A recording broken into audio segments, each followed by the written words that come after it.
Shri Shuka Uvacha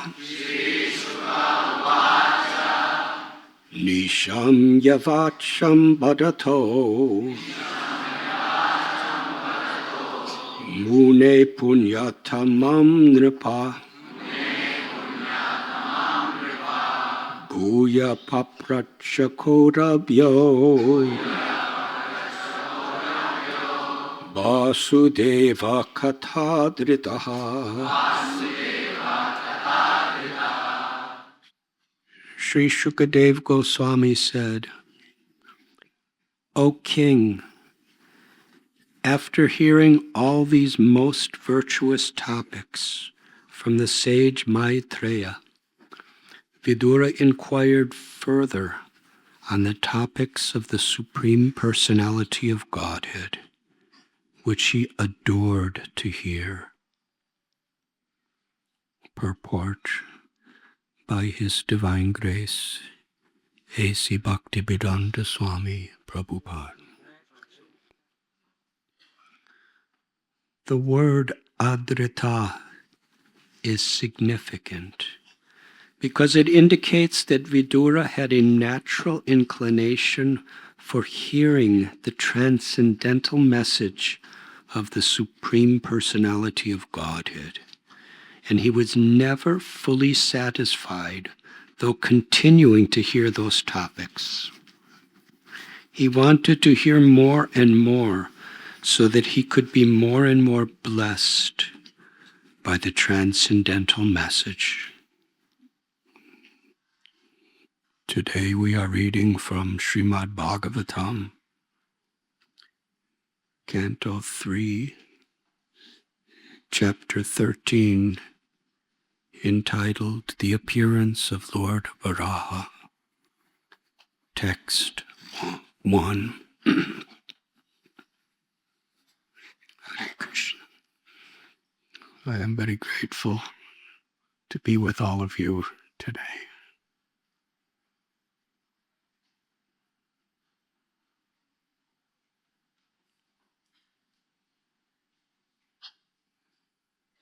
It is truly a blessed pilgrimage to be among so many devotees in the presence of Shri Radha Gopinath, where devotees come together with sincere, devoted hearts to hear and chant the glories of the Lord. That truly is a place of pilgrimage. Thank you for being here.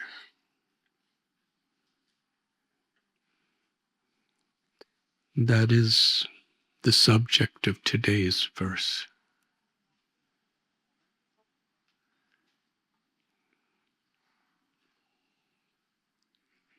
Sri Sukadev Goswami said, O king, after hearing all these most virtuous topics from the sage Maitreya, Vidura inquired further on the topics of the Supreme Personality of Godhead, which he adored to hear.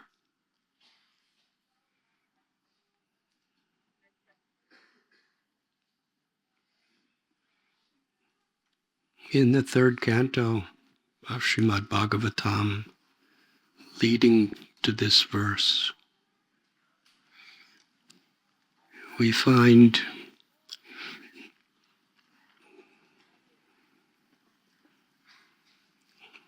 the pilgrimage of Vidura.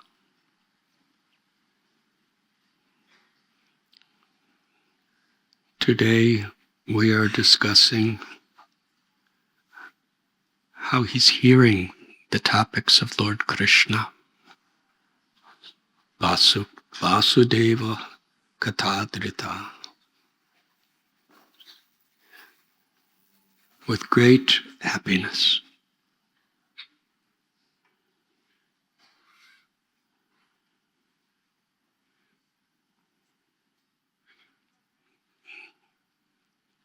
We learn how to hear about Krishna from the great souls. In Bhagavad Gita, Arjuna didn't just go to a nice katha to hear Krishna speak. He was on a battlefield.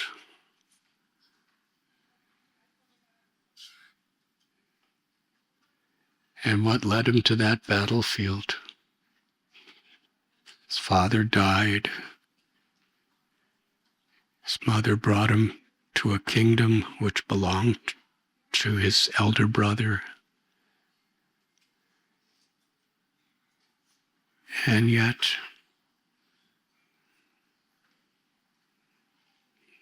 they were envied, they were blasphemed, they were persecuted, they were cheated. Dhritarashtra was meant just to hold the kingdom until they came old enough.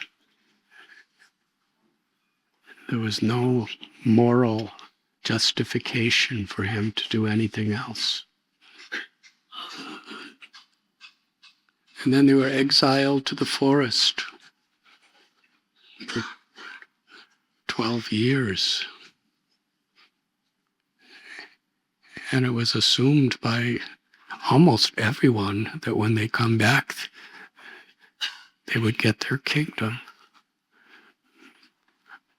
But after being in the forest in the final year, they had to be hiding. If anyone caught them or saw them, then they would have to go another 12 years.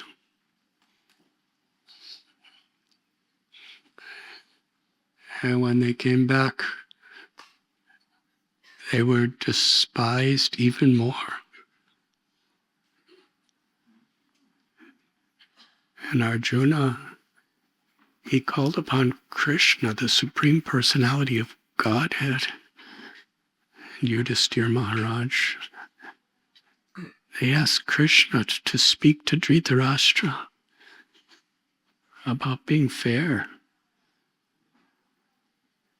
Morally, it was his duty to give everything to Yudhisthira Maharaj, the emperorship of the whole world.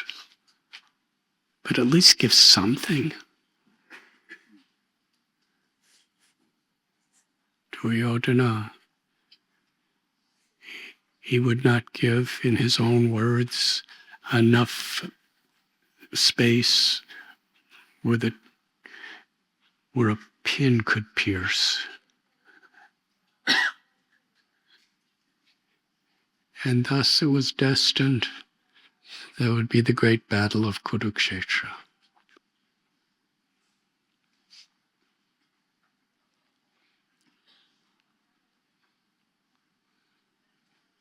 So heartbreaking. They're actually all family. In those days, cousins were considered sisters and brothers.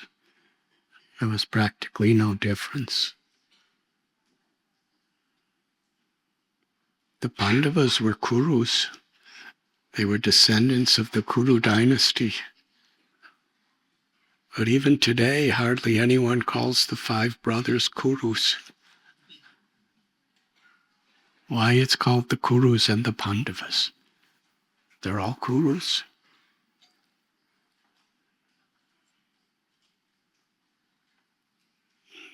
Yudhisthira Maharaj, Arjuna, Bhima, Nakula, Sahadev, they were as much descendants of the line of Kuru as anyone else, as Duryodhana, Dushasana. But yet, now they're called Pandavas.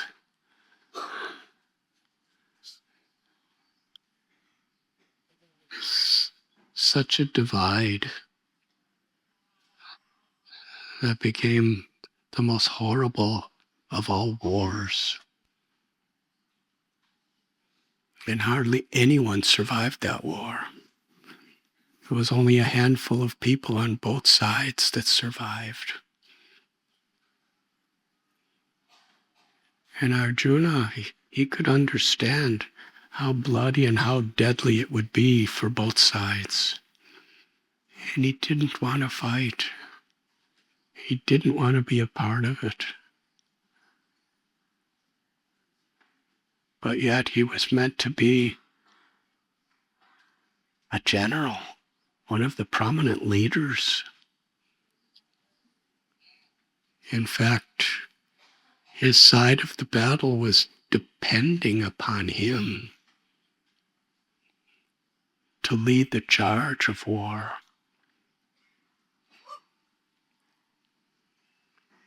So he was really in a dilemma.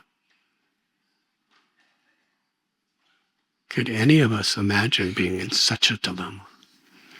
It's not just personal tragedy that you've seen happening for so many years of your life. It's not just seeing the suffering your mother had to go through. It's not just the suffering you had to see your elder brother being deprived and denied his rights, but also that he had to lead a war between the family where his beloved grandfather, his beloved teacher was on the other side. He'd fight against him. And it was almost for sure that they would all be fights to death.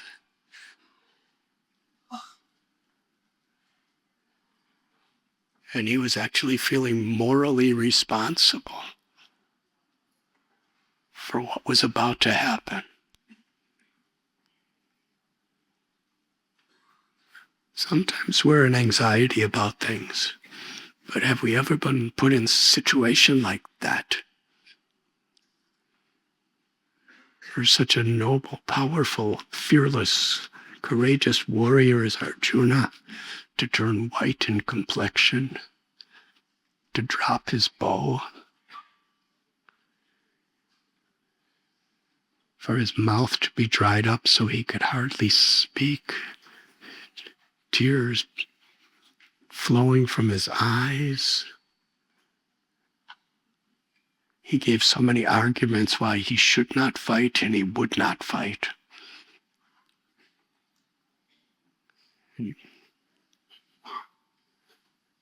And ultimately, Karpanyato pahatasvabham.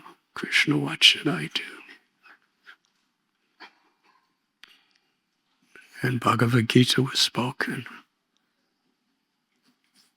What was the urgency in which Arjuna was taking shelter of each and every word Krishna was speaking to him?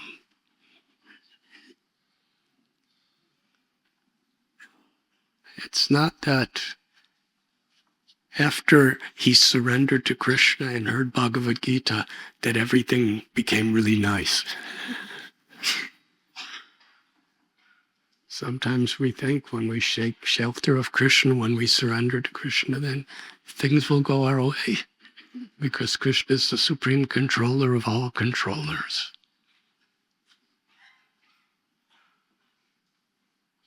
After Krishna spoke Bhagavad Gita, things got even more difficult than ever before.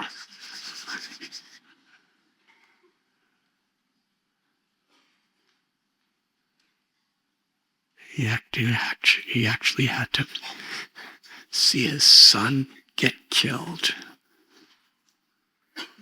He had to personally be shooting the arrows to kill Bhishma, his beloved grandfather.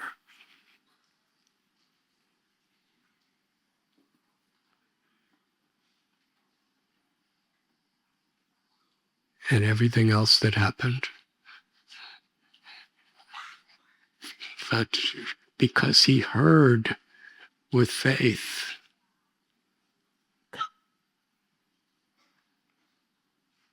even despite the challenge,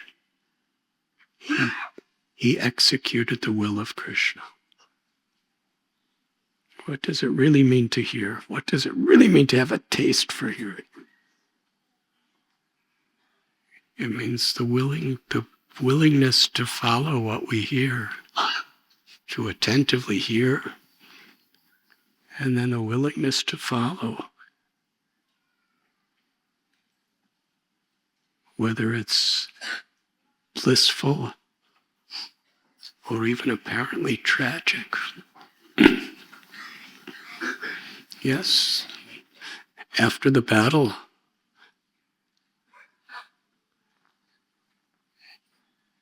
which is the topic of Mahabharata,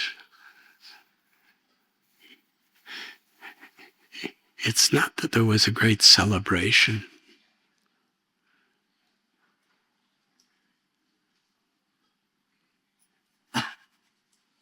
After surrendering to Krishna and the battle's over, then he finds out that his worst enemy practically his whole life, who he did kill unfairly on the battlefield, was his own brother, Radheya or Karna.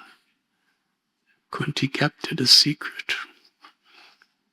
And seeing his mother's broken heart, "Why are you crying? This is our enemy." She said, "This is your brother, your elder brother."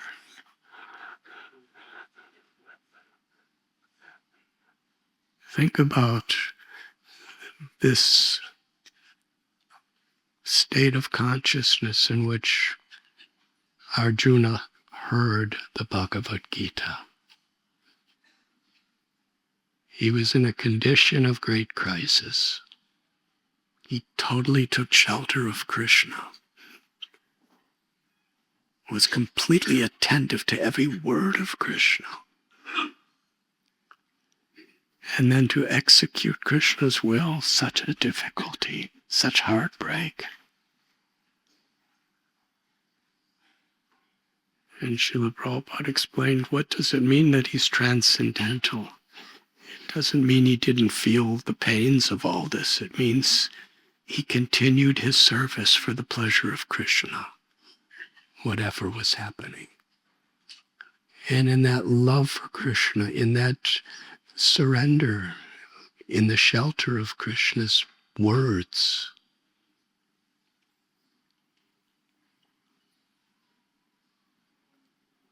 he was feeling actually deep in his soul, he was experiencing the ecstasy of Krishna's love.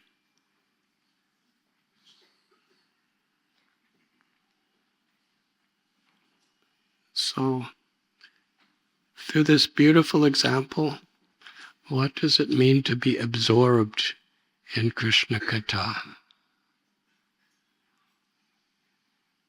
It means to feel the great need to hear,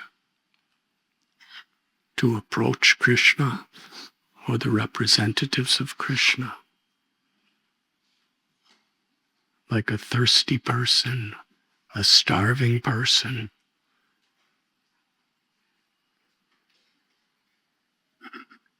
Just imagine being in the middle of the Rajasthani desert.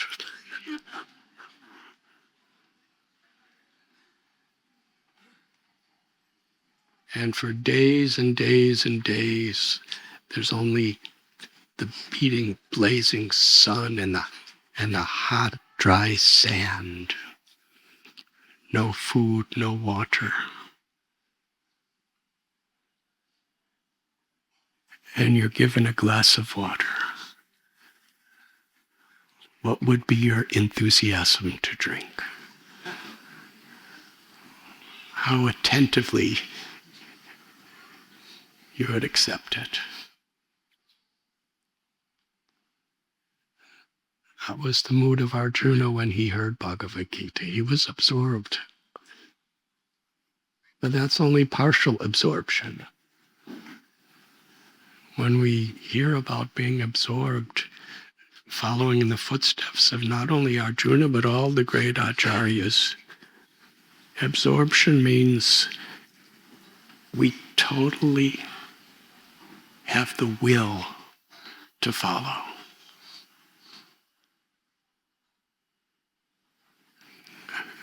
Arjuna totally had to will to do what he absolutely did not want to do, because it was for Krishna.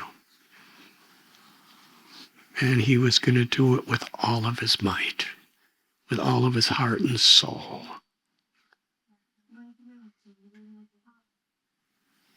To do something that breaks your heart with all your heart,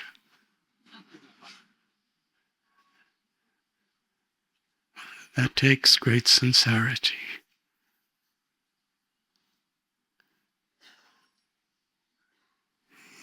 Yesterday I spoke at the Rotary International Conference,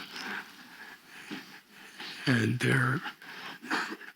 one of their famous statements is service before self,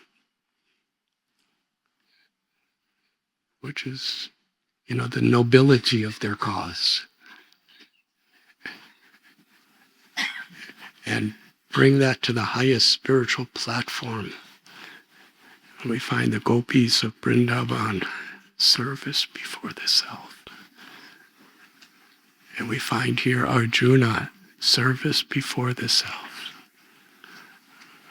What will please you, Krishna? Yes, his absorption was not only at the present of hearing, with great attention, but also the willingness to reciprocate through service, through following.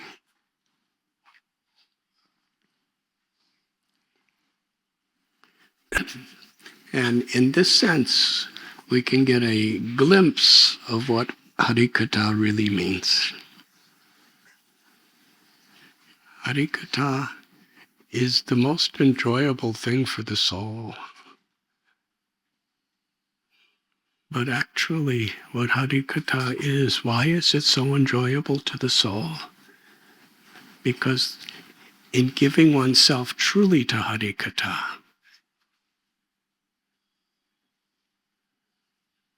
we're pleasing Krishna. We're fulfilling Krishna's desire. Shrinvadasva Katha Krishna Punja Sravana Kirtana.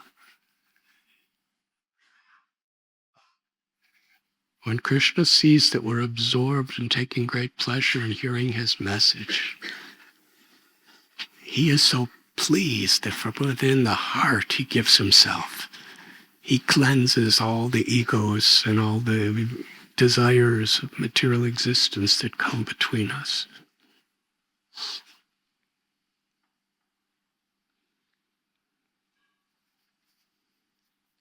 And then we have the example of Arjuna's grandson, Parikshit Maharaj.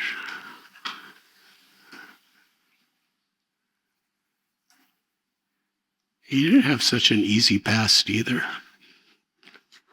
From the very beginning of his life in the womb of his mother, Ashwatthama sent a Brahmastra to kill him.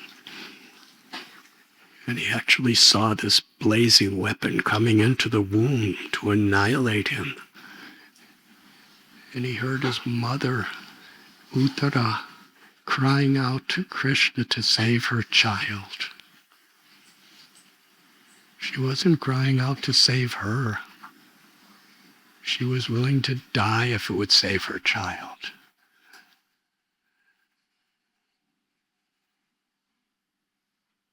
And Krishna appeared and saved him.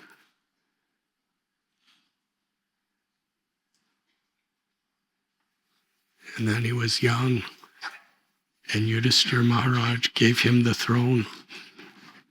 And he, his grandfather, and his granduncles, they all left for the forest, never to be seen again.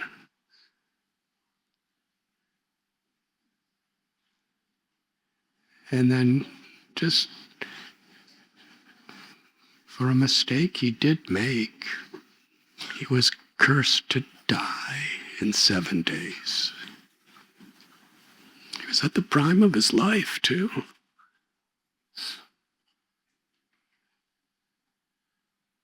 cursed to die in 7 days.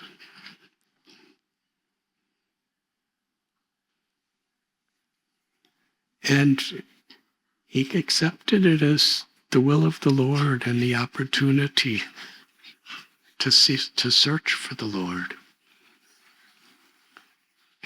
And he went on a pilgrimage to the bank of the Ganges.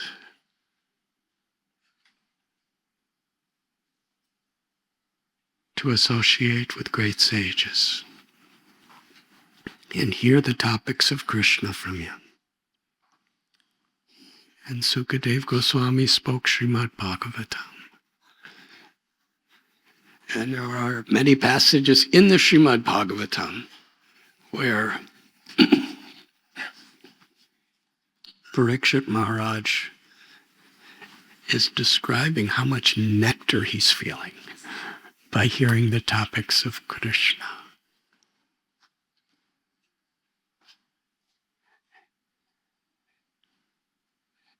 And the first 9 cantos of Srimad Bhagavatam, because he only had 7 days to live. Sukadev Goswami could have, because Krishna's pastimes in Vrindavan, Chaitanya Bhagavat, Chaitanya Charitamrita, they describe that even if Ananta Shesha, with all of his mouths, for the whole span of creation, was speaking the glories of Lord Chaitanya, he could not describe fully what Lord Chaitanya did in 1 day. And Lord Chaitanya is Krishna. And Shukadev Goswami is the intimate, loving associate of Srimati Radharani's, witnessing the most beautiful pastimes of Radha and Krishna. Why didn't he just speak Braja Leela for 7 days? Why didn't he just speak about the gopis for 7 days? He spoke about Mahavishnu and Garbhodakshaya Vishnu and Kshirodakshaya Vishnu, and he spoke a lot about Lord Brahma and his perplexities trying to create the universe and all the children he created and all these challenges.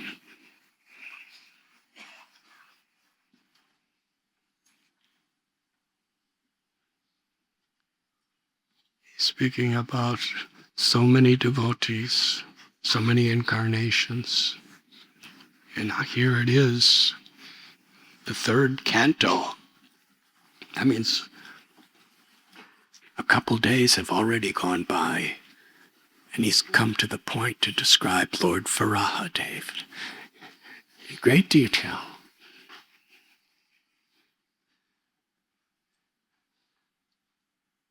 And then he comes to the 10th canto and speaks the glories of Vrindavan. And then moves on to Dwarka and Mathura. And then describes the qualities of Kali Yuga and the instructions of Uddhava. And then he describes Kalki Avatar. So those 7 days were action-packed. And Sukadev Goswami, who's a connoisseur of the highest rasas, every word of Bhagavatam, Srila Bhakti Siddhanta Saraswati Thakur Prabhupada, he emphatically described every single word of the Bhagavatam. To truly understand it, you will get love for Krishna, liberated from all illusion. That is the power of Sukadev Goswami's narration. And that power is especially endowed wherever his words are described through the parampara, through those who are representing in disciplic succession.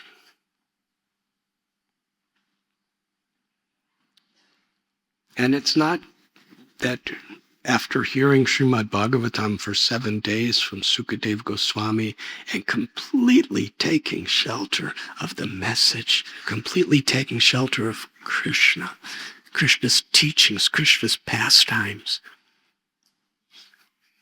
It's not that the curse miraculously disappeared. The snake bird came. What changed? The circumstances actually didn't change, but his consciousness was completely transcendentalized.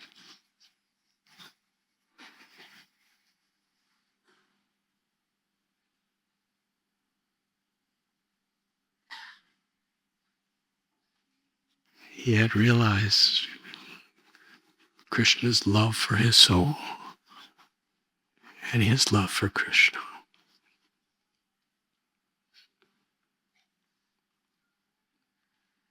And in this section of Srimad Bhagavatam,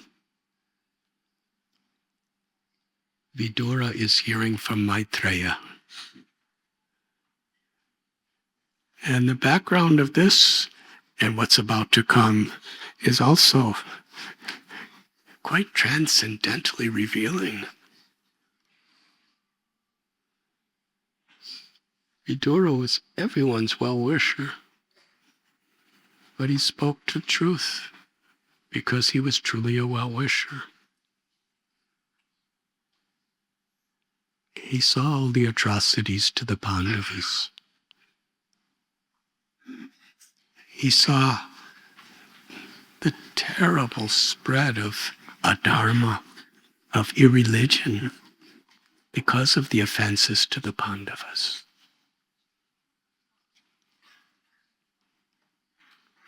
And it's interesting because Vidura was Krishna's uncle. And he had a very personal, loving relationship with Krishna. And he knew how Krishna loved the Pandavas. Arjuna was such a dear friend of Krishna.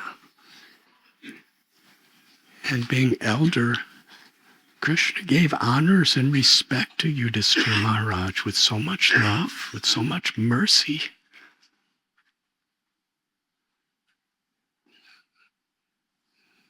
So Vidura saw not only how much Kunti and the Pandavas had to suffer for so many years,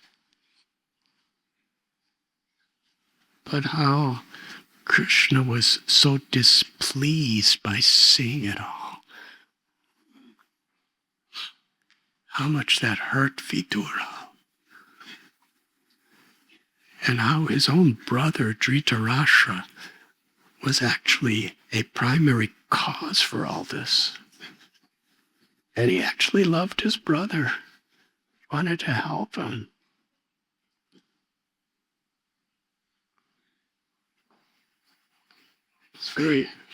He had very unconditional affection for Dhritarashtra.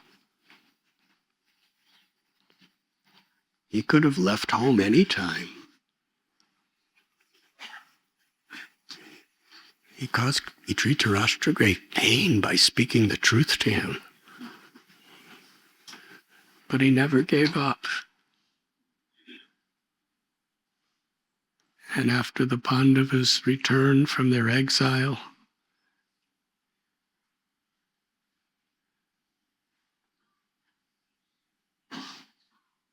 Vidura chastised Dhritarashtra, his brother. You are not only physically blind, you are morally and spiritually blind. Yudhishthira and the Pandavas are so dear to Krishna. They are his devotees, his friends. Krishna himself has come to plead with you to give them land. And you are, Krishna's the proprietor of everything that exists. This is being entrusted. He didn't say all these words, but he's feeling it. Krishna has entrusted you with his property. And he's asking you to share it with his most beloved devotees, and you're denying it because of the influence of your son Duryodhana, who is so envious. He's offense personified. Don't you see? You are going to be the cause of the suffering and destruction of your whole dynasty.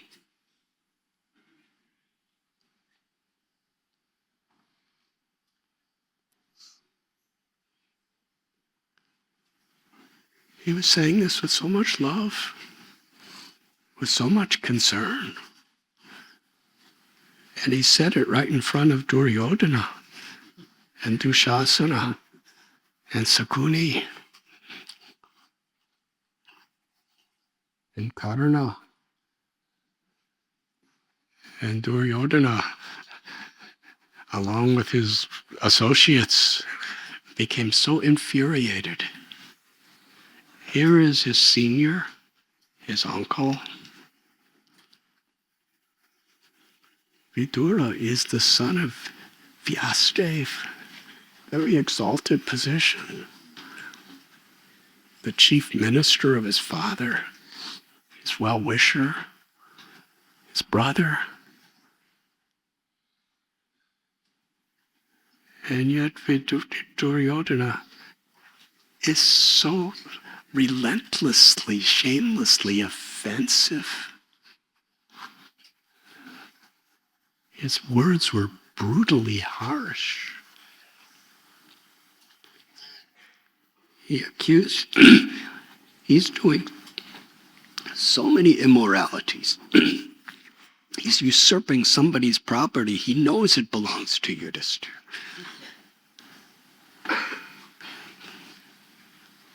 Bhaktisiddhanta Saraswati Thakur described that the world is like a mirror of one's own state of consciousness. Before looking at the spot when we find faults in others,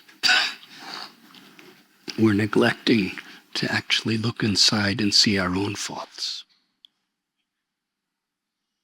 That's the symptom of a conditioned soul.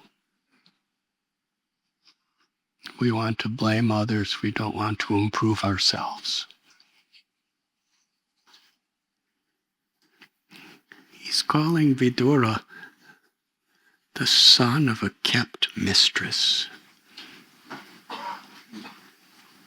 This is as low as you can go, even today, to insult one's mother, to insult a person's mother.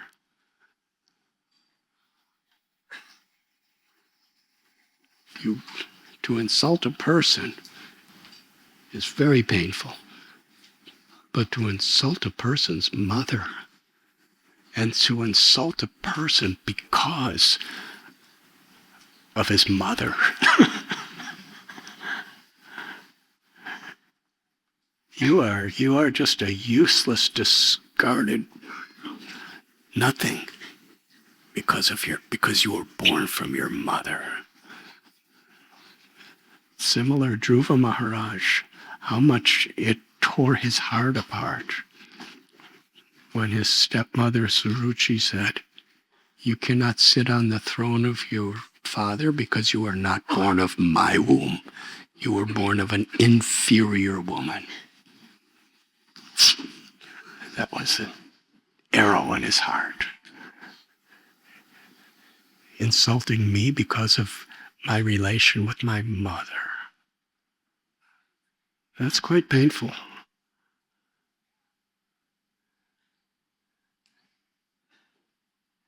And although Vidura was trying to help because he knew what was happening, and he knew what would happen if Dhritarashtra didn't live by Dharma, but Duryodhana publicly proclaimed that Vidura was a spy. He was a spy of the enemy.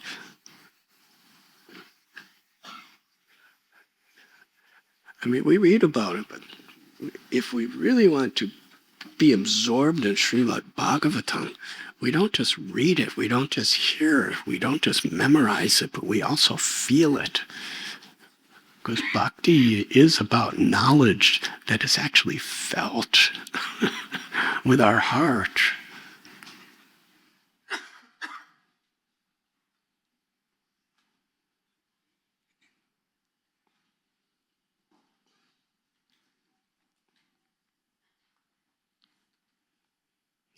He sang to Vidura that you are so shameless. You are being maintained by us. You are getting your food from us. Your whole shelter is because of us. Everything you are is because of our mercy. And yet you are so shameless. You are so sinful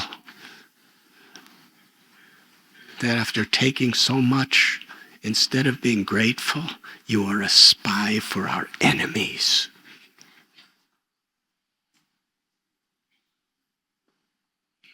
And he wasn't speaking like me, just repeating some words.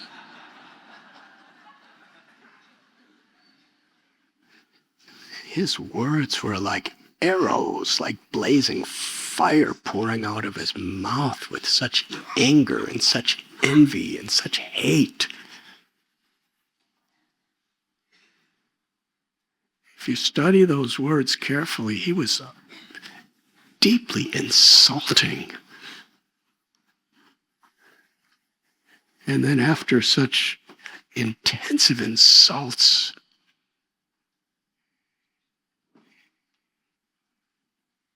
it culminates. You must leave.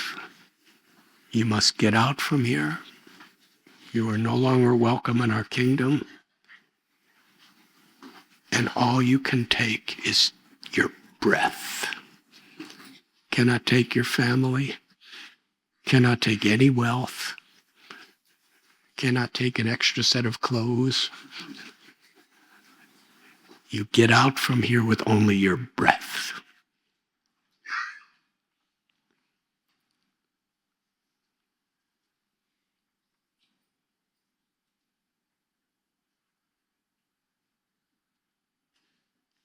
Vidura left,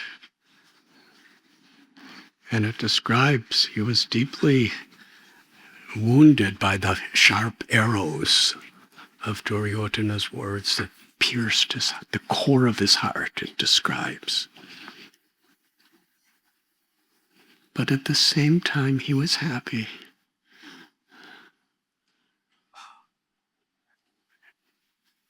You see, Duryodhana's idea was very different than Vidura's as far as what breath meant. He said you can leave with only your breath. Now, on a physical level, our breath at every moment is keeping us alive. How valuable is each breath? We pay so much money for food. We work so hard for food and water. But we take for granted breath. You can't eat or drink or see or think. You can't do anything without breath. And yet we're breathing so many times. How many of you, since the beginning of this lecture up until now, were thinking of your breath? How valuable, how precious. It's nourishing every cell of the body, oxygen and Dwarkadish Prabhu and Madhavananda Prabhu, Giriraj Prabhu, Vaishnava Seva Prabhu, Vishru Prabhu, all these doctors, they know the science of how oxygen affects the blood, the cells, the brain, everything, the heart. Without breathing, nothing can survive.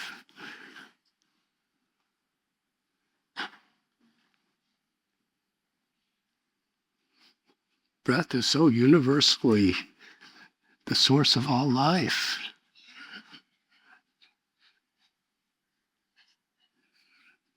The entire cosmic manifestation and all the universes are only existed because Mahavishnu's breathing.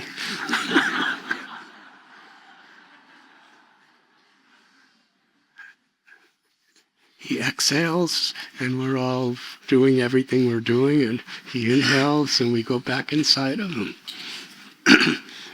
and if we use our valuable time to get an actual absorption in hearing and chanting the glories of the Lord, we go back to the spiritual world.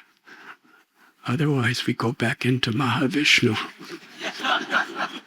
with his inhalation, only to go through the 8,400,000 species of life in the next exhalation.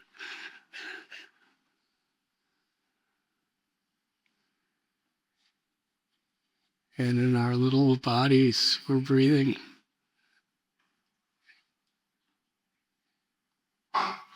And that is how we're supposed to remember Krishna, with every breath.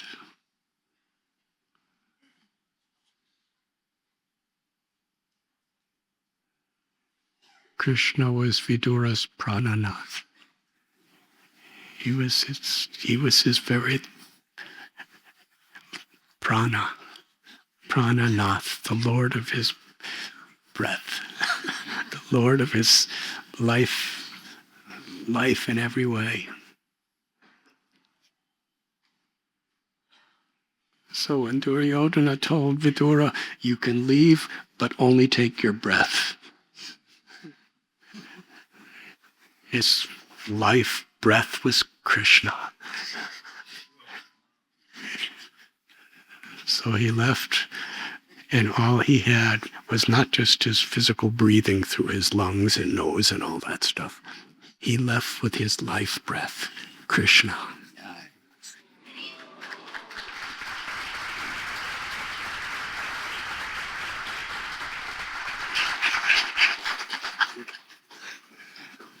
And interestingly, Suruchi meant to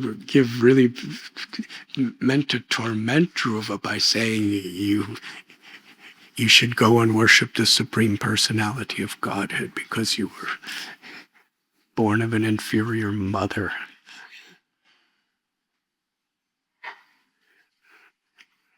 But actually, his mother, she said, when he came running to Suniti,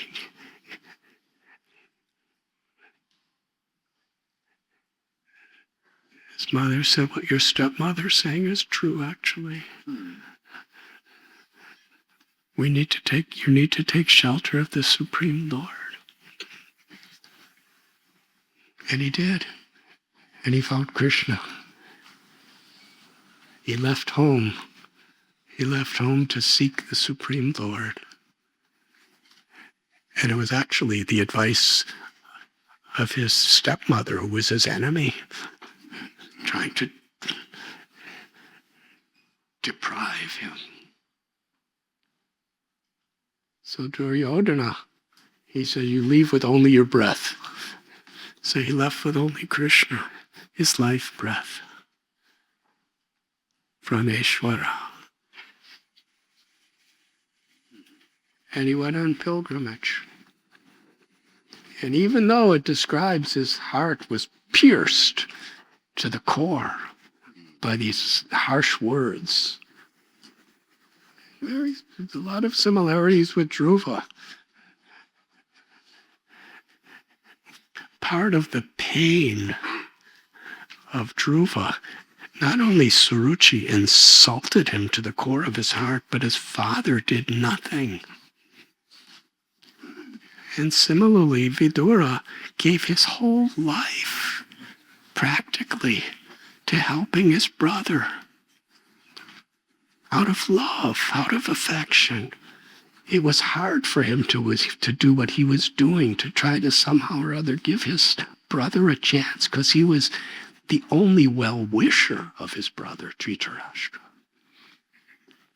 But after he was horribly insulted, and everything was taken away, and he was disgracefully exiled, his brother did not say a word. Dhritarashtra just sat there and let it happen. What a betrayal that is. You give your life to somebody and they betray you totally, or you're taken away from your family, your home, your everything, if what to speak of even all your prestige, you're insulted.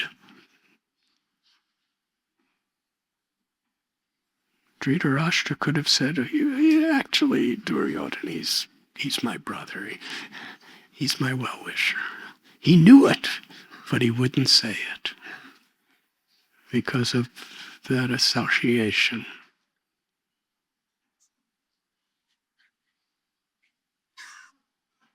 So it was very painful. But yet it describes, because he left with his life breath of Krishna, he was actually happy in heart. He could give, under these circumstances, as long as he was in the palace, seeing all this happening and trying to help, he was performing his duty. That was what Krishna wanted him to do. But now that it's impossible to do that, he was happy with the service he was given.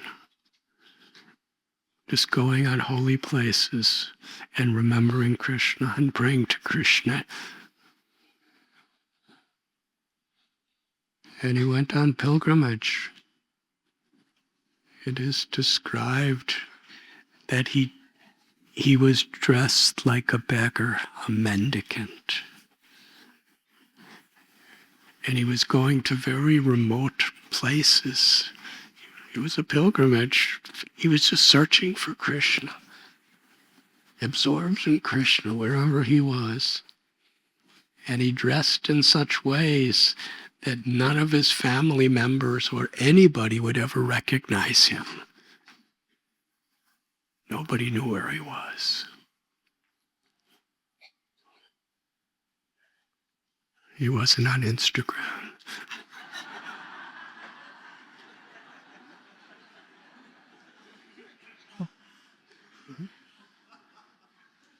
I'm in Project Kshetra now.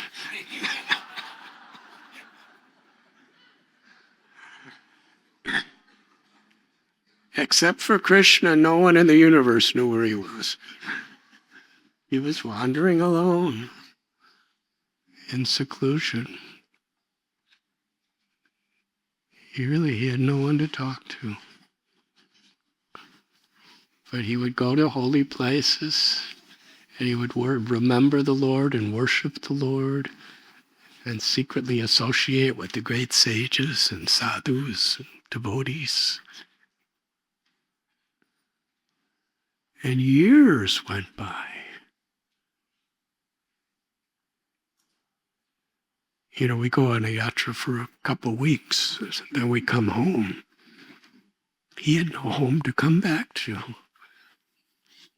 Everything was taken away, everything except Krishna, because no one in the world can take Krishna away from us if we have faith.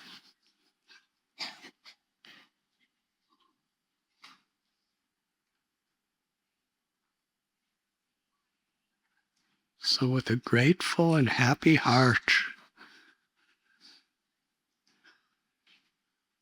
he traveled from place to place, just hearing, chanting, and remembering Krishna, his dear most beloved Lord.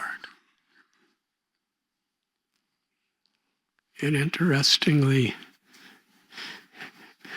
Krishna honored Vidura as his uncle.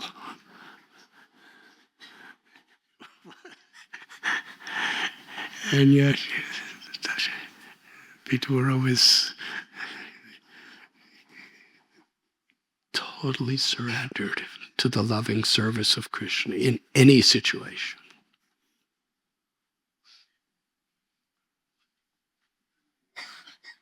Sometimes, when we get a change of service, we're thinking, oh, how could I live without this service? What service did Vidura have? The only service he had in his whole life now was just to remember Krishna. And knowing what tragedies all his loved ones were going to face. So years and years went by of Vidura wandering in incognito. And then he came to Pajakshetra. And there he received the news. The news of the battle of Kurukshetra. And what transpired.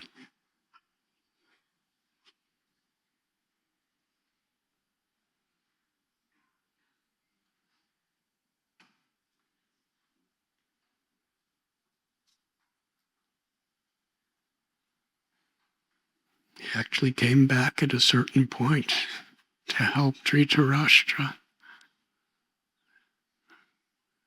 Give him another chance. And he heard about the whole Yadu dynasty. They had all disappeared from the world in a most inconceivable way. And he heard that Krishna left the world and Balaram left the world. Now there's really nothing for him to come back to.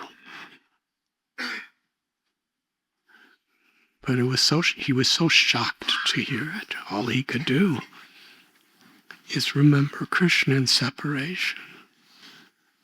He would never see him again, physically. But he was always searching for him in his loving devotion.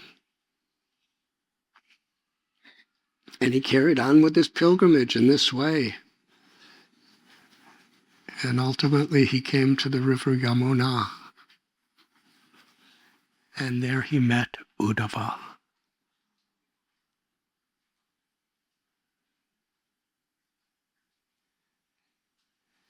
And Vidura, in his ecstasy of love, it's hard to understand, but when he met Uddhava, who was Krishna's dearmost friend and cousin, that means Vidura was Uddhava's uncle. He was a generation older than Uddhava.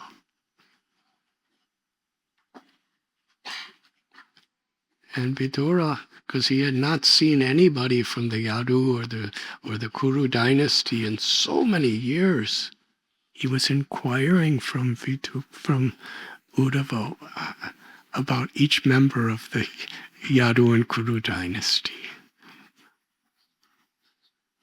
One by one, he was asking, how is this? How is Pradyumna, and how is Samba, and how is Devaki and Vasudeva? And he went on and on and on, and ultimately, how is Krishna? Tell me all about them. How are they doing? How are they feeling?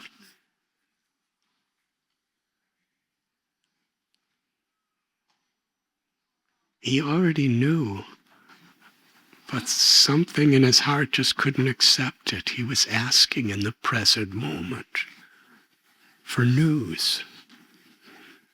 And there, Srila Prabhupada, he describes in purport that Vidura already knew the Yadus were gone and the Kurus were gone. But yet,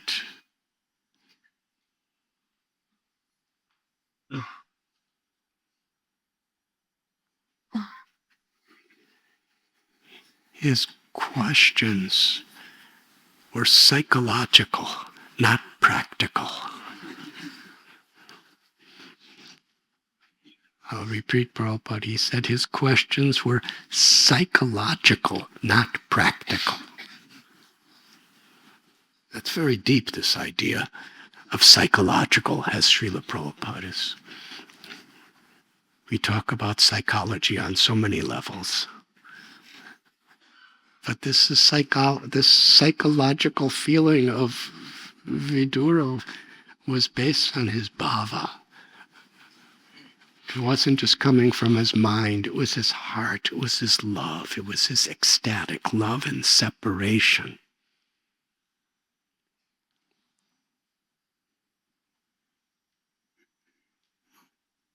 It was too shocking and impossible for him to accept that Krishna was gone. He wanted to hear about Krishna. He wanted news about Krishna, even though he already knew. And when Uddhava heard the questions, he went into complete silence and meditated on Krishna. And it is described herein that when Uddhava was remembering Krishna in separation, remembering Krishna's love for him, Krishna's exchanges for him, Krishna's mercy to him, Krishna's love for him, Krishna's wonderful teachings, Krishna's wonderful pastimes, Uddhava went deeper and deeper and deeper into his ecstasies within. He was trembling, his hairs were standing on end, there were tears coming. And Vidura understood that Uddhava is in such a state of ecstatic love. And then Uddhava replied that Lord Krishna, who is the sun of the whole world, has set. The sun of the world, the Lord Krishna, has set. And now we are all being swallowed by the snake of eternal time.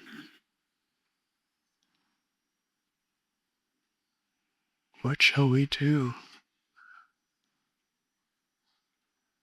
And then Uddhava,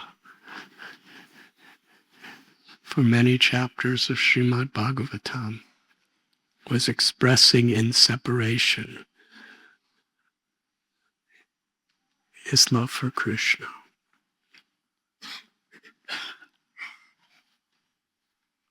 His pastimes in Vrindavan, Dwarka. And as Uddhava was talking, was describing the beautiful pastimes of Krishna, especially the Vrindavan pastimes. Because Uddhava had a very special, unique understanding and appreciation for Vrindavan pastimes. Krishna sent him to Vrindavan with message. He saw the love of Nanda Maharaj and the love of Yashoda in separation from Krishna. Just a couple days before, Uddhava was with Krishna. And after delivering the message, he was going back to be with Krishna. And when he was with Krishna before and after, he would spend most of the day, every day with Krishna. They had such a friendship. But here are the Brijbasis, Nanda, Yashoda, the Gopas, the Gopis, and ultimately Sri Radharani. He's saying Krishna's been away from them, and they don't know if he'll ever return. In their separation, the love that Uddhava saw in them, the intimacy of the love. You see, such love is not only a symptom of the person's love, but when we see such love in a devotee, we are also witnessing how Krishna is so intimately revealing his love for them. Because bhakti rasa is a reciprocal thing. Where is our love coming from? Ultimately, Krishna is the cause of all causes. Janmadya Shayataha. That Krishna is the source of everything, the origin of all. That could be understood not only in the form of creation of this universes in the world, but also the rasas and the blisses of love. It's coming from Krishna and his self-same Hladini Shakti Sri Radha.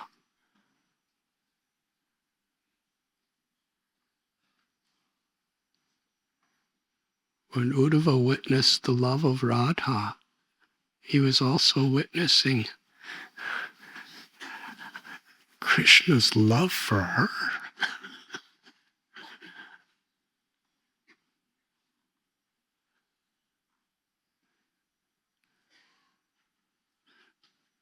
Why did Uddhava pray to be a blade of grass near Govardhan Hill in Vrindavan? It wasn't just because he wanted to be a servant of those who loves Krishna most. Yes, that was the reason, but why? Because getting the dust of the feet of gopis on his head, nothing could be more pleasing to Krishna. He wasn't doing it just to taste their love. He was also doing it because they were tasting Krishna's love.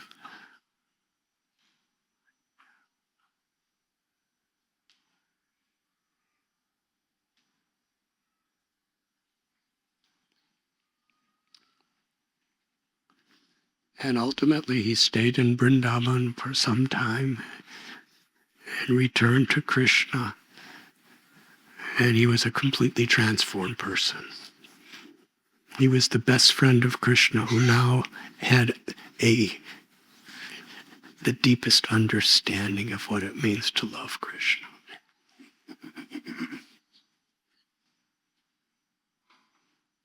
And it's interesting because sometimes when we meet a great personality, we get special association, we could be proud. Yes, I have been with the saint. But actually Uddhava, he was totally humbled because he didn't feel great because he was with the greatest of all saints, Sri Radha and gopis. He felt insignificant. But that was the ultimate ecstasy of his life, to feel totally insignificant in the presence of Sri Radha, gopis, Yashodananda and Gopas.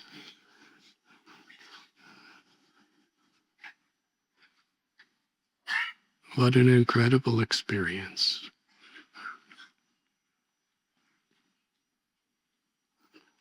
And that was when Krishna was in Mathura.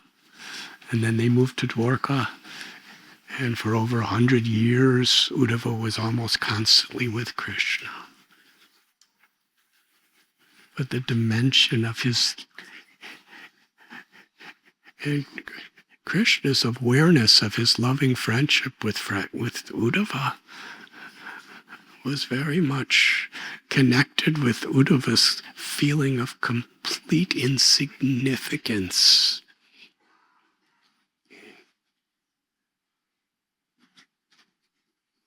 By his witnessing and feeling the love of the gopis. To pray from your heart of heart. Because anything he prays to Krishna, he'll get.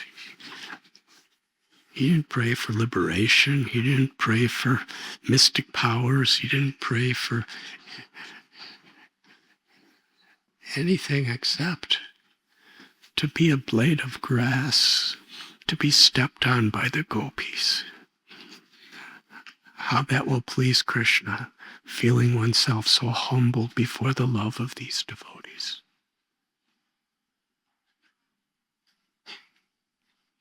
Yes, when we hear Krishna Katha, this is the type of absorption that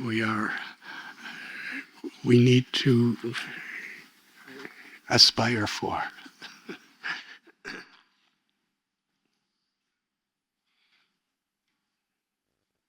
So Uddhava is sharing his heart of hearts in the ecstasy of love and separation from Krishna to Vidura. And Vidura, in total rapt attention, is hearing everything. And he's feeling completely insignificant in the presence of such a great lover of God.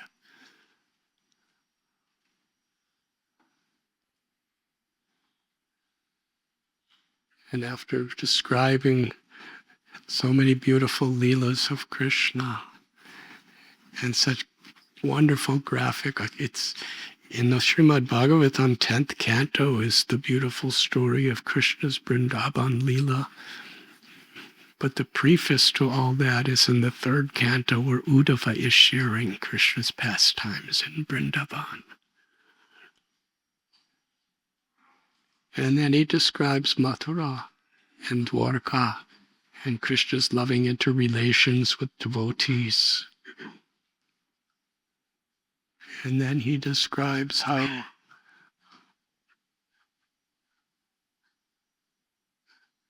the Yadu dynasty was gone. Kurukshetra happened. And how Krishna instructed Uddhava.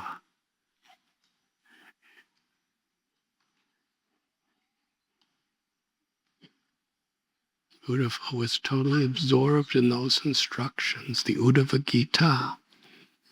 There's the Bhagavad Gita. Krishna's instructions to the world, to Arjuna. And Uddhava Gita. Krishna's instructions to the world through Uddhava.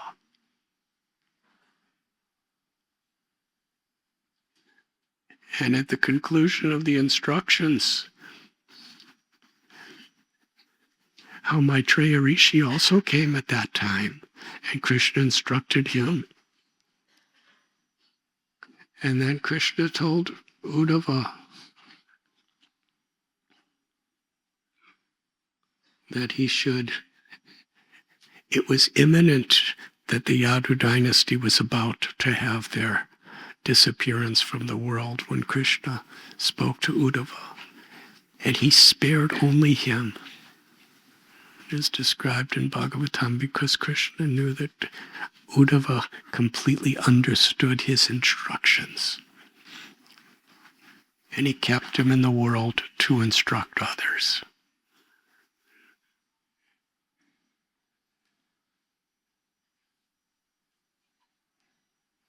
He told Uddhava to go to Badrigashram to be with the great sages and Vaishnavas, devotees there, and to instruct them in the science of bhakti, as Krishna instructed him.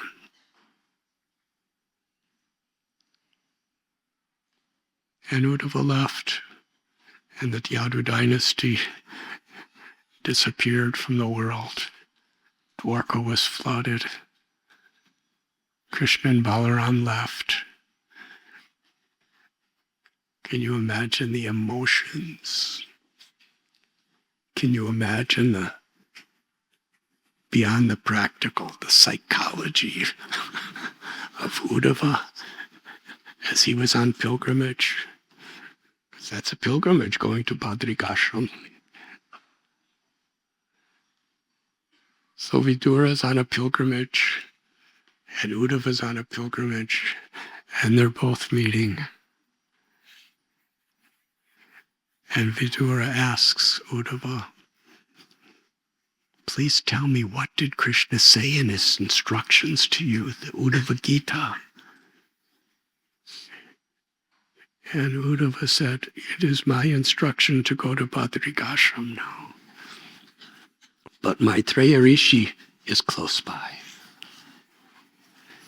And he's old enough to be, he's your peer, Vidura. He's elder than me. He's elder than you. He also heard the instructions of Krishna at the last stage of Krishna's pastimes. But it would be inappropriate for me to instruct you in Krishna's teachings when he is close by, because he's senior to me. And Srila Prabhupada describes both Maitreya Rishi and Uddhava. They were both pure devotees of the Lord.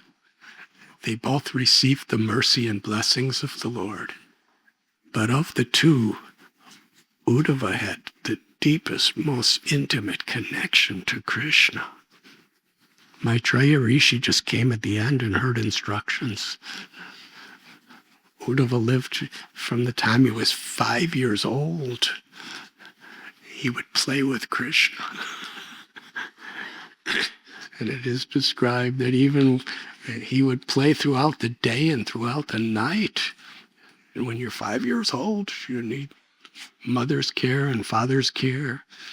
And mother would call him home for lunch, and he would just play with Krishna. From his earliest childhood, he was completely absorbed in loving service to Krishna. Then he's sent to Vrindavan, and he realizes Uddhava didn't pray to be a gopi. He prayed to get the dust of the feet of the gopis. That's how much he honored them. He didn't want to be them. He wanted to serve them in the most menial, humble way.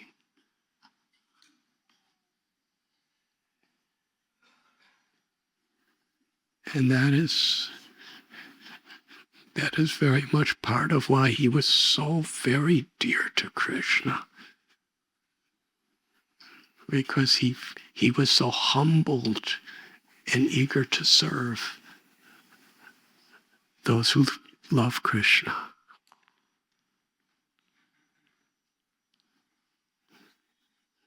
So, in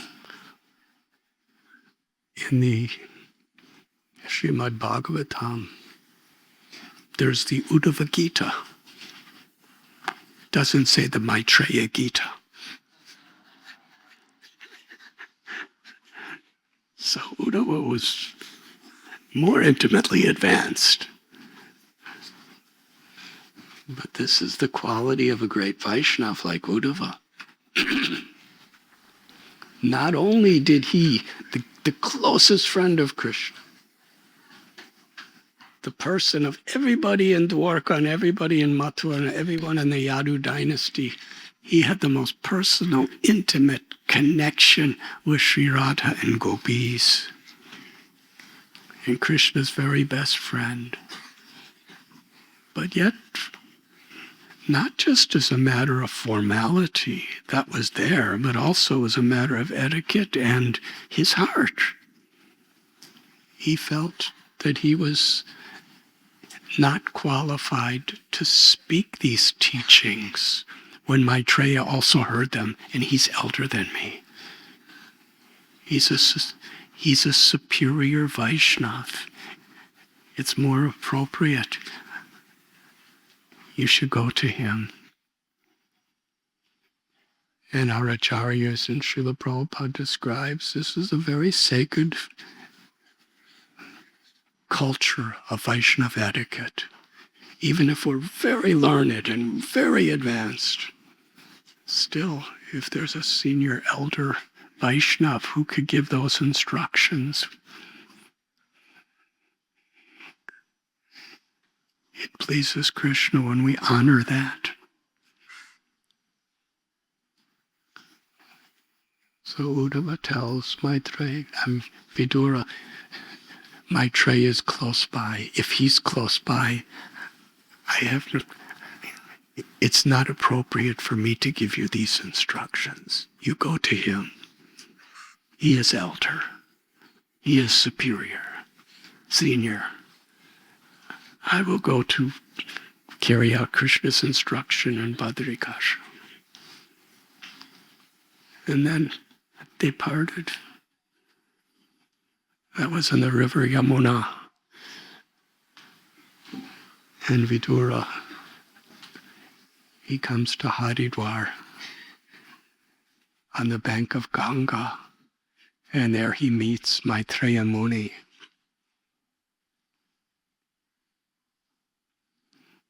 And they're like peers. They're of the same generation. And Maitreya Rishi, like any great devotee, knows the glories of Vidura. He was acting like a Shiksha Guru to Vidura. But in his spirit, he was doing it as a servant of Vidura. And Srila Prabhupada and our acharyas, they teach us in this way, that the more advanced we become, the more we, in our heart of hearts, we feel to be the servant of everyone, especially those who are devotees of the Lord. Every living being is dear to Krishna. When Krishna is in the center of our life, then we recognize what to speak of the Paramhamsas, what to speak of the advanced devotees, or our peers as Vaishnavas, what to speak of the junior devotees who we may be giving instructions and guidance to. Even the conditioned souls. We understand how everyone is so dear to Krishna.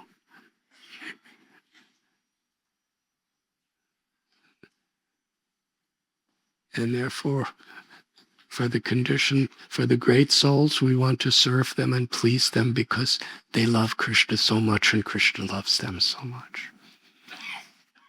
To our peers, to advanced devotees, we want to learn more and more about Krishna. From our peers, we want to develop deep friendships to serve Krishna. To the junior devotees, we want to... Krishna loves them so much.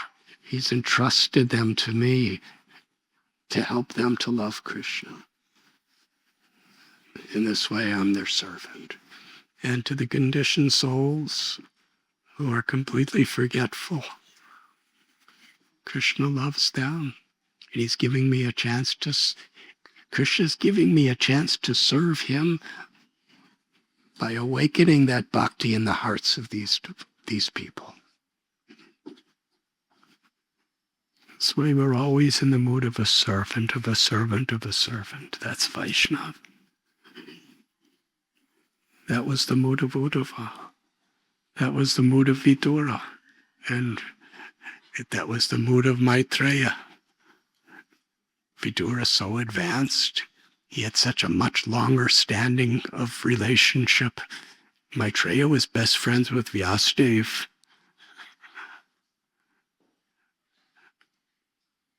But Vidura, Krishna came to his house.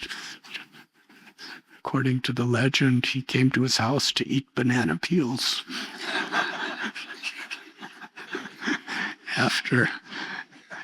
after he rejected the sumptuous, opulent feast and all the gifts that Duryodhana had prepared for Krishna.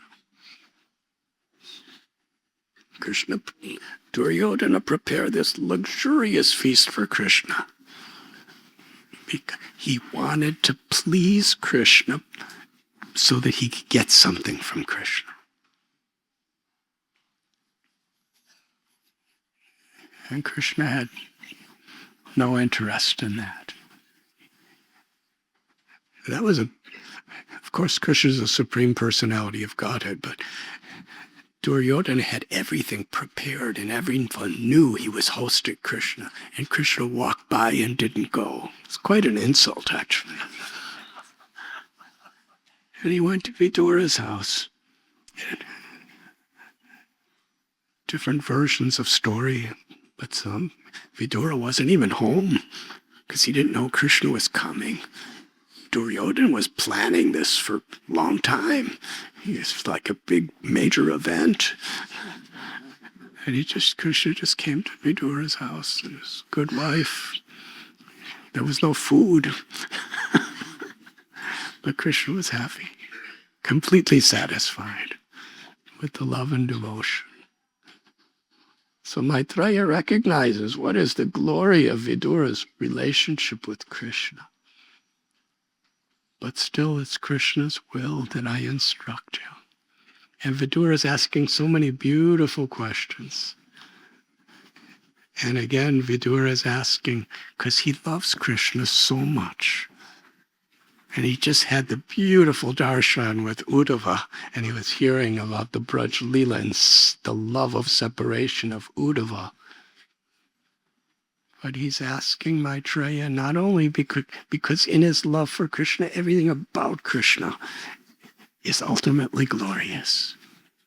He's asking about creation. He's asking about the creation of the universes and Lord Brahma's functions, and about the descendants of Brahma and how they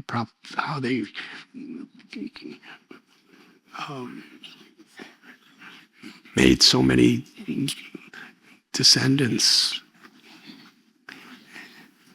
And he's asking about the various incarnations of the Lord, of how Krishna comes to this world again and again and again, in so many forms and so many ways. He's asking about so many teachings. But please know, when Vidura's hearing these things, when he's hearing about Lord Brahma creating a universe under the instruction and guidance of Krishna, he's feeling love for Krishna in that story. And that brings us to today's verse.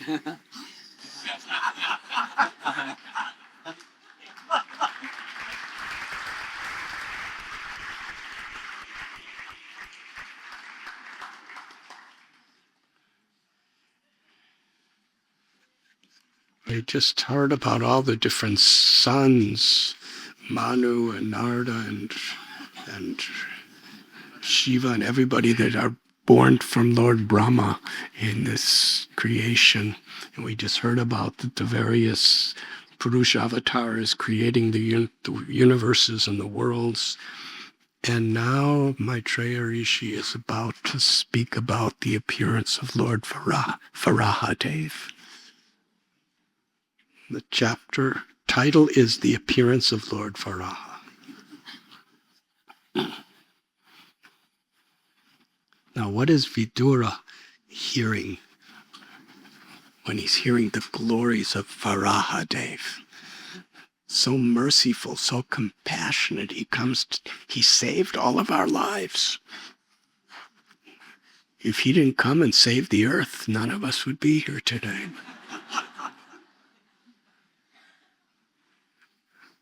You know, your parents, your grandparents, your great-grandparents, your great-great-grandparents, your great-great-great-great-great-great-grandparents, everybody they're all depending on the earth.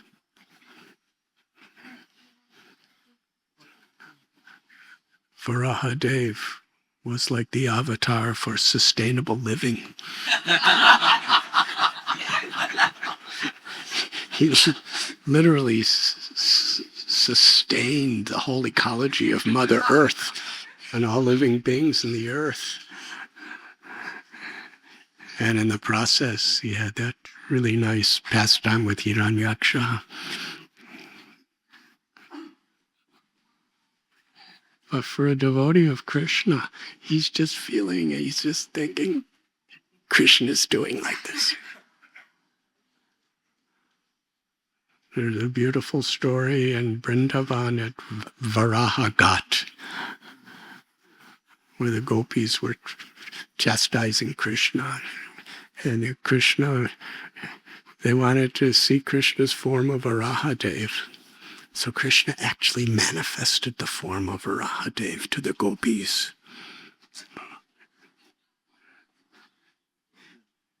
And after seeing this incredible, gigantic form, they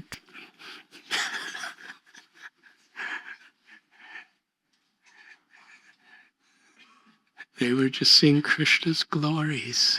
And Krishna was revealing, he was increasing their gopi bhava by manifesting the form of Varahadev for them. But they're not just seeing Varahadev, they're seeing that this is Krishna coming in this form.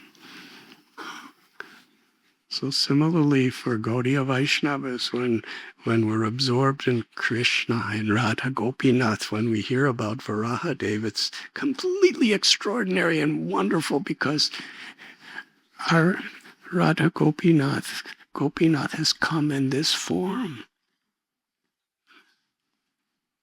just to save the world. We're seeing Krishna in Varaha. And it's very interesting because one of the highest of all Vaishnav literatures in Bhava, in Prema, one of the literatures that Lord Sri Chaitanya Mahaprabhu, he especially relished in his most intimate ecstasies in the Mahabhav of Sri Radha, was the Gita Govinda. And Jayadev Goswami begins by just glorifying the Das avatars. Kesavadrita, Kurma Sarira. He's glorifying Kurma, the tortoise. Keshavadrita Sukara Rupa Jai Jagadisha Hari. He's glorifying the Varaha, boar, our incarnation. Keshavadrita Narahari Rupa, Lord Nrsingadev.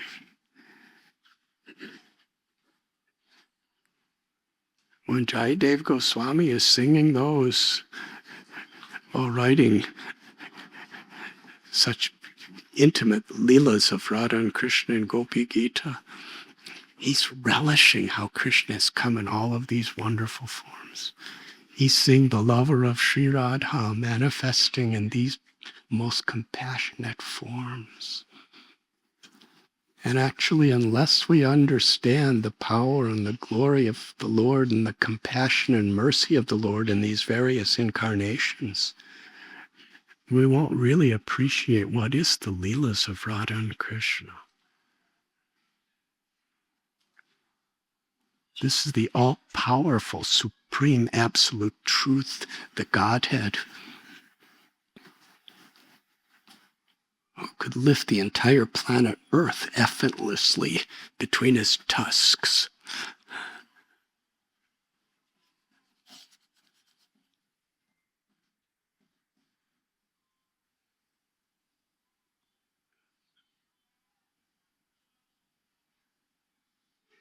Kurma Avatar, I believe the size of his shell was 800,000 miles. Yes. It's not just like a turtle. Is a turtle, but Krishna turtle. So when we understand these incarnations, it just deepens our... Krishna's playing in this way with his gopis. But who is this Krishna?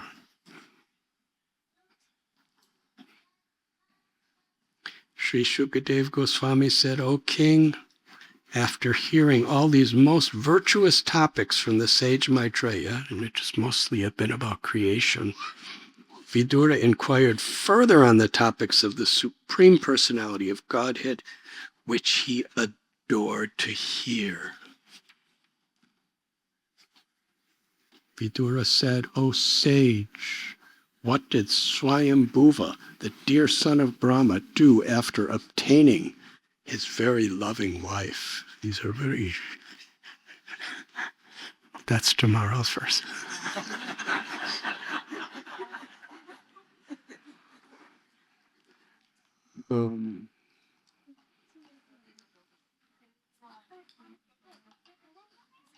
We also have so many marriage ceremonies here at Radha Gopinath Temple.